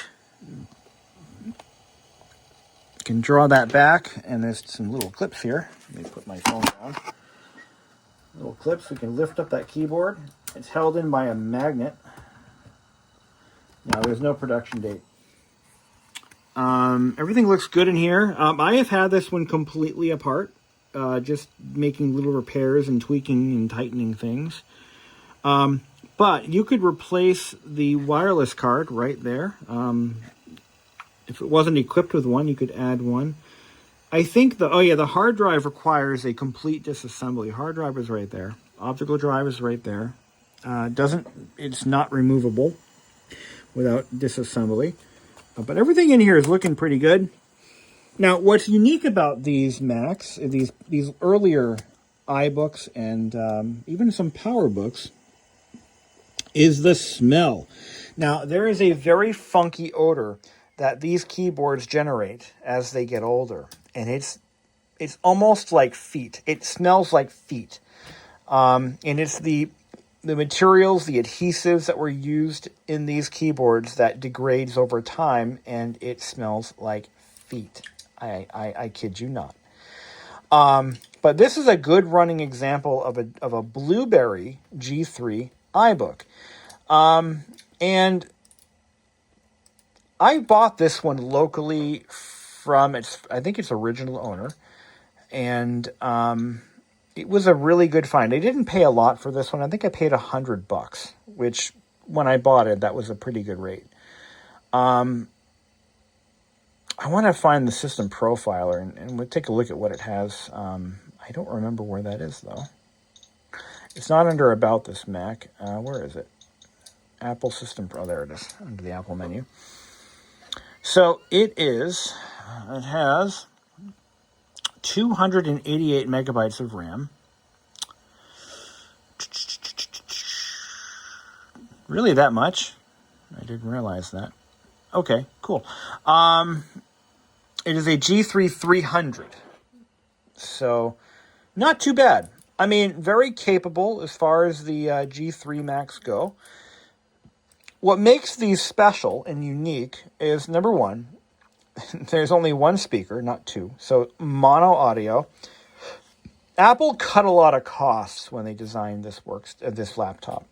The idea was to prioritize durability over cost, or durability over performance. So there's no PCMCIA slot, which started becoming a thing in the G3 and even in the late power PC stages, the 6.0 whatevers. It has a headphone jack. It has one USB port. It has a built-in modem and built-in Ethernet. It was clearly targeted towards the educational market, college students, and primarily home use. This was not something that was designed for the executives. This was not meant to be used in boardrooms. It was never meant to be taken seriously, but it was meant to be an affordable, and it was affordable. These are $1,600 when your average laptop was around $2,000 or more. So they were very inexpensive for the time, and they were very durable. Sadly, as they get older, there are some parts that just don't age well. And this cover here is one of them, one of the most obvious. And the power button randomly started crack. I don't know why, it just did. But overall, it's in very good shape. You don't see a lot of these in excellent condition anymore for that very reason. And what's really weird about this one is the battery still holds a freaking charge, and I don't know how. That battery has got to be 10 years old or more. But optical drive, just a CD-ROM. Later models of this came with an optional super drive, so a CD-ROM, DVD reader. I don't know if they had a DVD RW drive in here. So CD-RW DVD-ROM, that's what they had, yep. This is just a CD-ROM. If you wanted to, oh, that's the other thing. If you wanted to make data portable, you either had to upload it or email it or send it over wirelessly or over a network connection to a server, or you could plug in an external USB floppy drive or an external CD burner, which you could buy at that point, but they were very expensive.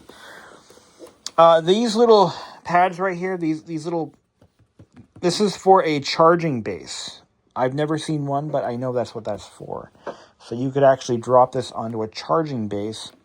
I don't even know if there was ever one commercially available for these. This laptop is heavily featured in the Drew Carey Show, as well as Malcolm in the Middle, to kind of place it in a timeline.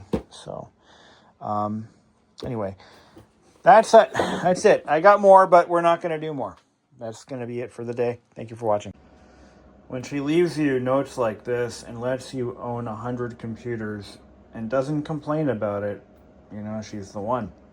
Speaking of computers, we have another laptop. This is a compact.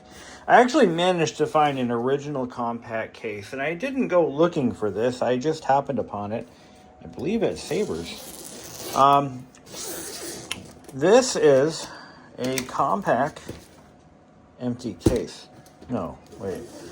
This case, now, I need to talk about these for a second. In the 90s, there were a lot of these Targus cases made for the business traveler on the go.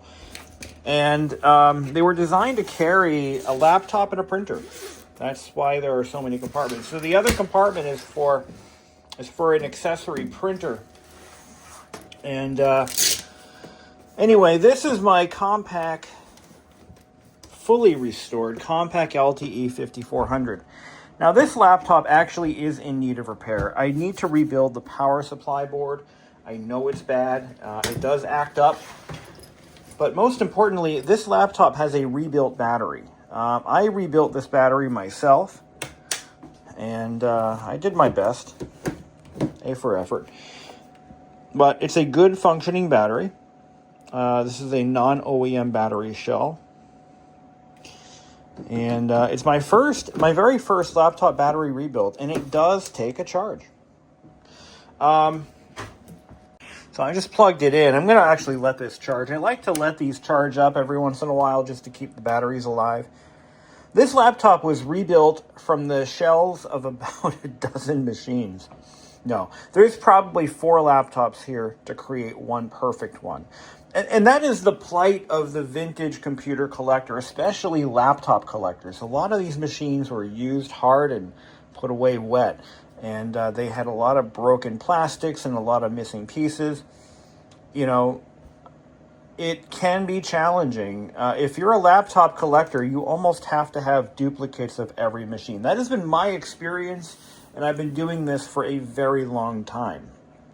And literally having duplicates of every machine is a requirement if you're going to get into this hobby seriously. And you also have to learn how to solder and replace capacitors. It comes with the territory. If that's not something that interests you, then you know what? Use emulators on a modern machine, and there's no shame in that. It's just it takes a different level of dedication to want to get deep into the woods on these types of projects. Let's go ahead and fire this up. This is a Windows 95 machine, and if you look, that icon board, every icon on this board works. And what's rare about that is they almost never do. The CMOS battery is dead because it has been left discharged. This model has a rechargeable CMOS battery that has been replaced. And but because it's a rechargeable battery, it does die over time. But it has been replaced with a new one. I believe I reached out to Chris Lenderman of RetroTech Chris. That's his commonly used name. He is kind of an expert on these compacts, and he's been a great resource for various bits of information that are just lost to the winds of time. But this machine does need repair. I need to rebuild the power supply board, which is right about in this region here. And I actually do have I have a box of spare parts for this. I have a whole screen, I have a keyboard, I have a track point, everything that I need to keep this thing alive for the foreseeable future. We're just going to let this guy sit here and charge up for a little while, get that CMOS battery up and running again. Once everything is charged up, it does hold its own. I've owned this. I actually the main chassis of this machine. It was originally, I believe, a 5280, and someone sent me a 5400 parts machine, and I managed to swap out the screen, the motherboard, and a few other bits and pieces to make this an actual whatever. I think it was a CPU card. I forget exactly what parts were needed, but it is a full-blooded 5400 now. But I actually owned this machine, in theory, for about 13 years. Yeah, it's been that long. About 13 years I've owned this machine, which is crazy because, because I've had it long enough to well, it was obsolete when I bought it. I bought this machine, originally I bought it at Hamvention in Dayton, Ohio, in May of 2013, and which is crazy. I've had it this long. That facility doesn't even exist anymore. It was at the old Hara Arena. If you know, you know. CD-ROM drive. I got a floppy drive module for this. Everything works. Again, battery takes a charge, holds a charge for quite some time. I've been using this. I actually used it all winter. Last winter, I used it in the living room to play SimCity, and Amelia used it as well. But it's been a great little machine. I've had this, again, I've had it a long time. I take great care of this thing, and every once in a while I pull it out of the bag and run it for a little bit. You have to do that to keep these old machines alive. You have to run them. You have to use them. Because to let them sit in a bag is a shame, and you know, will ultimately lead to their demise. I've got a couple more laptops I want to show you guys. Let's go take a trip downstairs. So this is a laptop that I have been supporting since it was relatively new. The original owner of this machine is a coworker of mine, or was a coworker until she retired. And she bought it, this is about 2005, I think she bought this. It's a PowerBook G4. And she took really good care of this laptop. I don't think it ever left her desk. These are getting hard to come by because they weren't poorly built, but the choices that Apple had made in their construction led to some gnarly wear and tear. I guess is the one way to put it. These would get beat up pretty bad. So huge I can't even get it in frame. This is a 17-inch model, and was very expensive when it was new. This is when Apple was just starting to gain popularity. Oh, it's a 15. Okay, it's a 15-inch. Apple's popularity was increasing. The iPod was taking off like a rocket, and the iPhone was just around the corner. And they were really starting to gain some traction in the general population. They were no longer the laughing stock, and they were doing some pretty cool stuff. This laptop has built-in keyboard lighting, which was an option you had to pay extra for. I don't recall the exact hardware specs, but there's a lot of mixed materials here. You've got an anodized aluminum shell. This is not a titanium, it's aluminum. You've got a chrome-plated power switch, which appears to be losing its chrome plating. You've got a painted silver keyboard with backlighting. You've got this little plastic edge. All of these things were subject to extensive wear and tear on most of these. Did I shut it off? I think I did. Try that again. You've got an externally facing LED, sleep-wake indicator, slot loader CD-ROM. This was really ahead of its time. Apple was quite cutting edge back. They still kind of, cutting edge, it depends on how you look at it. We're not going to go through that argument right here. What did I do? I hit the button and I held it down, and I think I shut it off. We are getting power, but we're not. Hold on, let's hold that down a bit. Now we'll try it again. I screwed up. Hold on. I remember the outcry when Apple stopped including removable batteries. It was the shot heard around the world. Everyone was up in arms when Apple stopped doing replaceable batteries. This is an original battery, by the way, and it still takes and holds a charge. This laptop is 20 years old, my friends. 20 years old, and it still holds a charge. This is a 1.5 gigahertz G4, 512 megs of RAM, which I think has been updated to like 1 or 2 gigs. It's got an 80 gig hard drive. It still has that. Super drive. Bluetooth. This has Bluetooth. Backlit keyboard. Again, that was an option. I don't have a production date on this yet. We'll figure it out.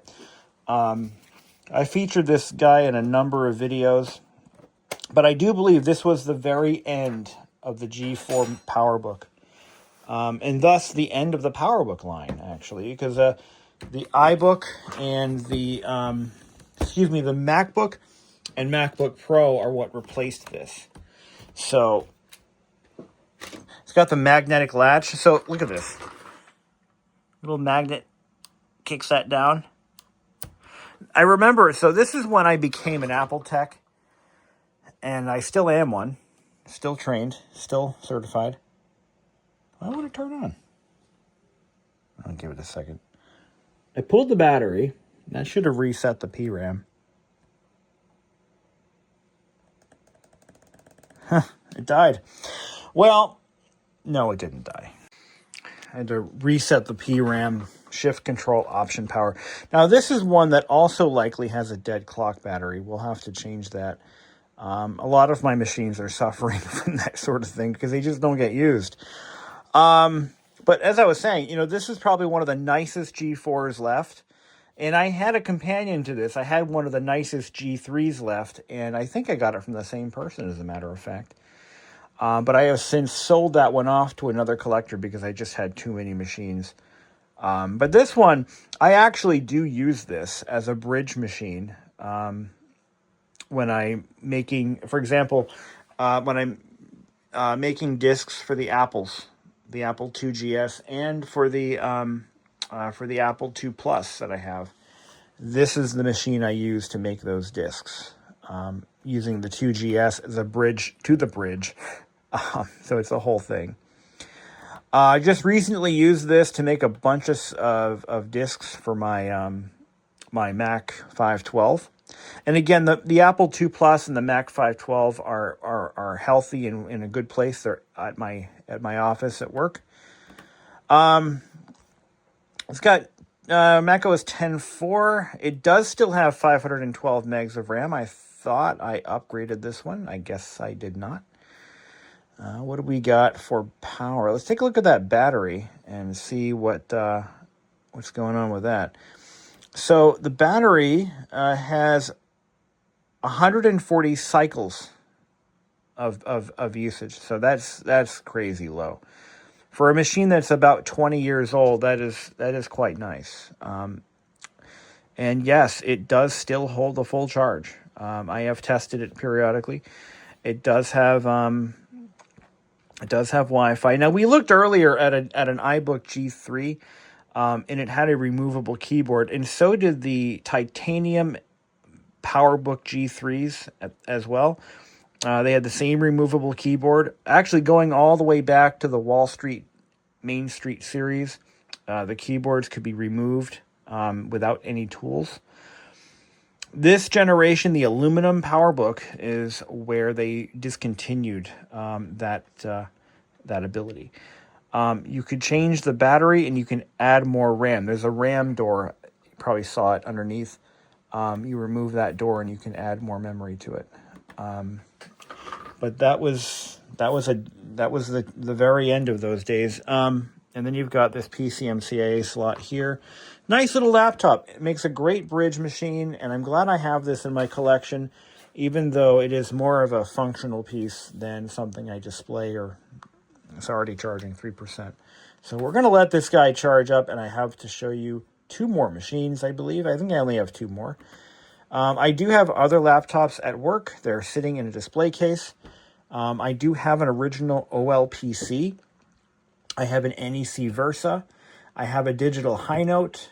I think that's it. We're going to let this guy charge. Let's take a look at another machine, a little bit newer. So what I have here is a machine that was given to me many years ago. I've had this one for some time, as a matter of fact. This is my only Windows XP laptop or computer. This is the only thing I own that runs Windows XP natively and is still running it. And you can see it's an old fluorescent backlight, so it takes a minute for it to kick into high gear. But this is a machine that also has a dead clock battery. Notice the theme here. I'm going to change it. I just haven't done it yet. Let's get that brightness up. Oh, it is up all the way. Right? There we go. Oh, no, I do have another XP machine, but it hasn't been restored yet. It's still in as-found condition. We'll talk about that, too. So this is a machine that I actually use with The Sims. I have the full Sims 8-in-1 downloaded on here. It's Sims version 1. It's got every expansion pack known to man, and this is the only computer I have that runs it. This is an Intel Pentium 4.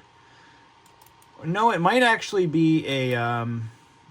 no, it's a Centrino. So it's a Pentium M, not a Pentium 4. 1.86, 2 gigs of RAM. It's a little powerhouse. Now, this was an executive laptop when it was released. It has a lot of features that you didn't really see in your average laptop. For example, you have an eraser head mouse and a trackpad. That was kind of the end of that era. It has rubberized buttons for the trackpad, and they're in good working condition. It does have built-in Wi-Fi. So we're starting to get into the days of the last of the 3-spindle laptops, or 2-spindle. It does not have a floppy drive, but it does have a DVD-ROM. Is it a DVD CRW? It's a DVD-ROM CDRW. It's got FireWire, an SD card slot. It's quite the machine, It really is. Built-in modem, built-in I believe gigabit Ethernet. Kind of the end of the Compaq brand. It is dual branded HP and Compaq. It's the NC8230. I know a gentleman who was a writer for a living. That's what he did, and his corporate laptop was the smaller version of this. This is the 15-inch model, I believe. And he had what would have been maybe the 13 or 14 inch, maybe a little smaller. I think they had 12-inch screens. Maybe it was a 12. I don't remember. But very nice laptop. Actually, I really like this one. So it somehow made the cut. I have no plans of getting rid of it. It's in amazing condition. It just needs some batteries. The main battery is toast, completely gone. And the CMOS battery is also gone. So I'm going to try to get all of those replaced and get some more life out of this one. So what I have here is a compact Contora 425 circa 1992-93. These laptops were once ubiquitous. In fact, if you were in the market for a used laptop in like 2000 or 1998, 99, 2000, around the turn of the century, you would find a dozen of these for every one better quality machine.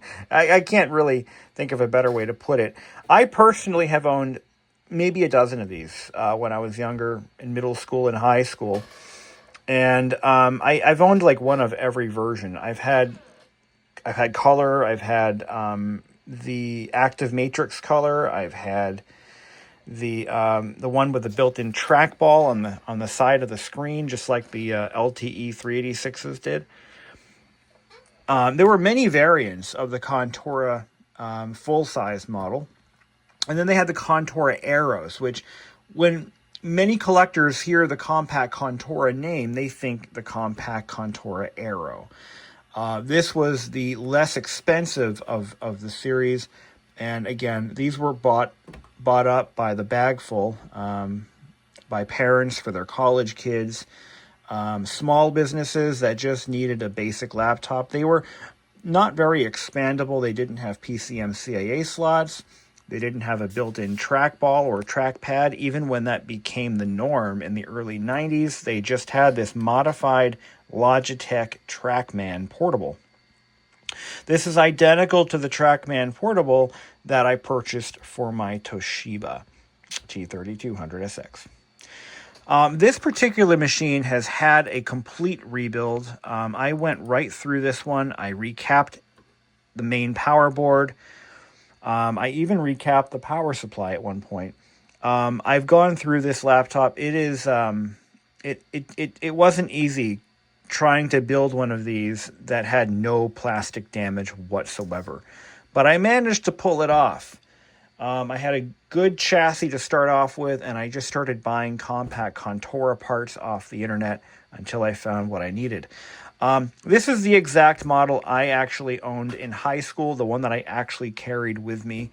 And to sit here in front of one nearly 25 years later is surreal, because I really never thought I'd see another one in good condition again. And I didn't. I had to build one. So there you go. Remember, if you're a laptop collector or you plan on pursuing that as a hobby, you need to have multiples of every machine you have, because this is the reality. Now, this is also one of the worst models to get. No, I take that back. The color version was the worst one to get because it had the worst image quality. The dual scan monochrome is better than the color. Believe it or not, is a better image. They will run Windows. This will run Windows 95 if that's your bag. I prefer to keep it as a Windows 3.1 machine because it just keeps it simple. Now, this machine particularly would not charge its new battery. The battery pack, by the way, has been fully rebuilt by Jesse Fenn. If you know him, he's one of the guys who offers battery rebuilds to the community. But he rebuilt the battery in this for me, and it holds the charge really well. It will run for hours on one charge. It's a nickel metal hydride, and you can still buy those nickel metal hydride cells, but you cannot get NiCad. So if you've got a NiCad battery pack, forget it. You're not going to be able to rebuild it. I want to see if the clock battery is still good. This one's been sitting in its case for a little bit longer than I'd like it to. So I'm going to let this guy run for a couple hours just to give it some exercise. But I'm going to open up the clock and see what we got for date and time. 9/9/25, 4:40 p.m. It is a couple hours off, but it has the date right. So we're going to fix the time. So that clock battery is still holding its own, but it's off by quite a bit.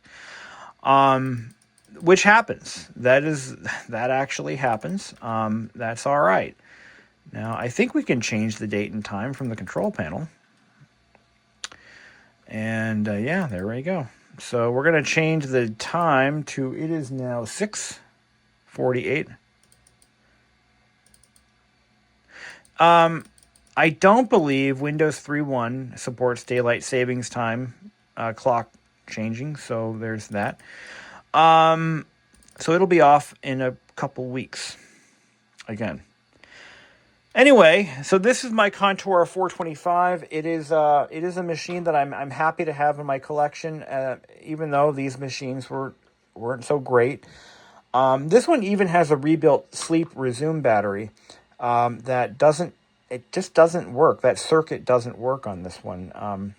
Most of these weren't even equipped with those batteries, but I actually got Jesse to build me one. I wanted to see if I could get it to work. I've never had one that had the battery, but this one's got it.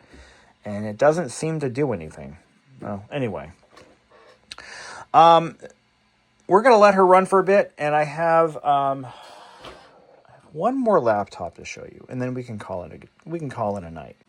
And yeah, I do have an original compact case for this. There it is. This is that's the period correct case for the Contour 425. I have a laptop here that I don't think I've even made a video on. And I don't even have a power supply for this. I think I accidentally threw it out. Damn it. But I have this HP here. Yeah, I just realized I don't even have a power supply for this. I had one, and I think I tossed it by accident. Really? I did. So I've got one more machine for you guys today. This is a PowerBook 165. This is one that I have owned for several years. The last thing I had done with this one was I did some general repairs to this one, recapped the display assembly, and I haven't really done much with it since. But let's fire it up. Oh, it does have an original port door still intact, but it's missing this little piton. But most of them don't even have the doors, so that's pretty rare. It's got a passive matrix display.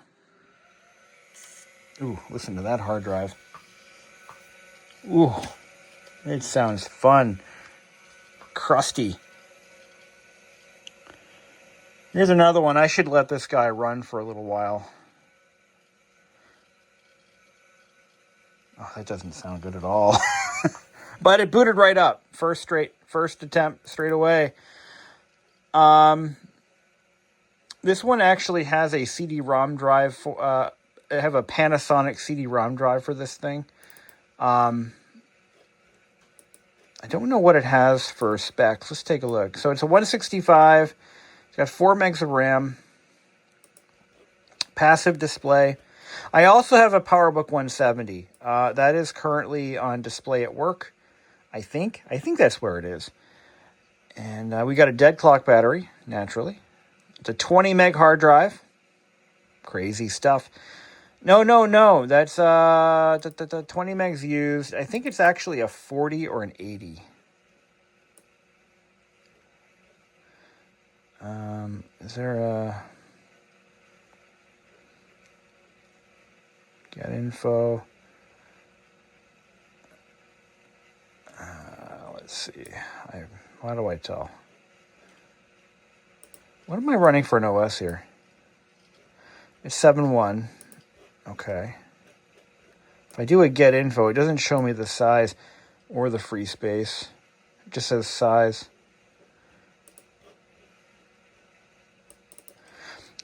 And there's a way to turn on the option to show at the bottom.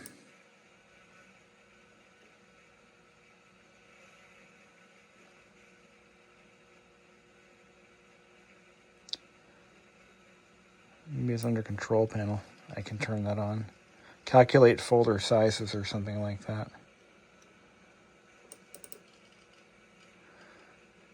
No, not there. Anyway, I think it's a 40 or an 80. I'm not sure exactly which option I have on here. But anyway, this is the 165 that I repaired. I think I fixed this machine 15 years ago. I've had it for quite some time. But this was another example. Like the Contora, I really got lucky with this one. I found one that had no plastic breakage at all. And I was able to make whatever necessary repairs it needed. And here it is. Now, the thing that you got to know about these early PowerBooks is they have NiCad batteries. And the NiCad batteries, they over time, once the chemistry turns to dust, they begin to short out. And what you've got to do is you have to put Kapton tape or something over the terminals. This battery, if I take that tape off, as soon as I insert it, it will cause the machine to immediately die. It will just immediately die. So, and you cannot rebuild them. There are no battery cells available for these. You cannot rebuild them. And that's a crying shame, but that's just how it is. So these machines are best left as static displays, or just use it off the power supply if you can. But this one needs to be run for a little while. I'm going to let it do that. I like to do that on my collection. Just let things run for a few hours at a time, just to keep things moving. This will have to be taken apart soon to be recapped. This is the next one on my list, as well as my 170. But the 170 has the active matrix tunnel vision problem going on, so I'm not sure if it's worth going through the effort on the 170. But anyway, guys, thank you for watching, and I hope this video has been somewhat entertaining. But that is the state of the collection as of September 2025. And yeah, there are more machines kicking around that I don't even know about. But I think I've covered all the major units. I think there's another machine there somewhere, but we're not going to worry about that right now. Until then.